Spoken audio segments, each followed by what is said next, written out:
မမီတို့ ငေါအေးငါပြောပါလေဟဲ့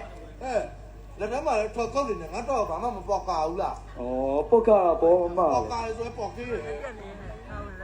ရစ်ခုန်နေပြီလား ငါလော မမတာအတွက် အေးသူပြောတာလေးပဲကြည့်နေတဲ့ဆူ ဒီစနာကြီးဒါကာကြီးနဲ့ငါကမစော့ကာ ဟဲ့အဲ့ဒါက အဲ့ဒါနဲ့နော် တကွာလေးတုတ်စားဖို့လေးနေလေး ဘာပြောနေရလဲမမတာပဲအရင်ကတကွားတီးတော့စားခြင်းတယ်ဆို ငါတကွားသီးတော့မတုတ်စားချင်တော့ဘူး အဲ့လက်ကဘလို့ကြီးကိုင်စောက်ပေါ်မှာ ကျက်တာနေတာ အမ ပါလဲ ဘာချမလို့ ဒီနေလေးပိတ်ကလည်းမနေဘူးအားလုံးဒီမှာစာစုံနဲ့နော် ဗမာဝိဇ္ဇဝတာလာတယ်ဘိုက်ကထွက်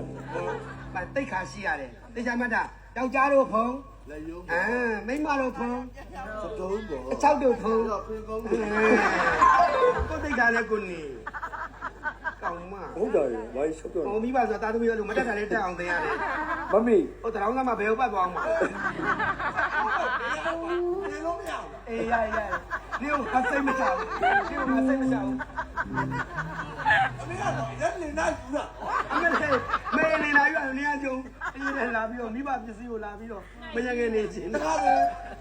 မရငယ်ခံရင်းညာလား ဟုတ်တယ်နော် ဆိုင်ဟုတ်ခံရင်းဒီမှာစကားပြောင်းနေတာတမီးနဲ့မတိတော့ကျွန်တော်ခဏနေတယ် မမီကောင်လေးလည်းပွဲတွေပတ်သွားပြီးတော့ဟိုအိုင်နဲ့ပြုတ်ကြလာလားမသိဘူး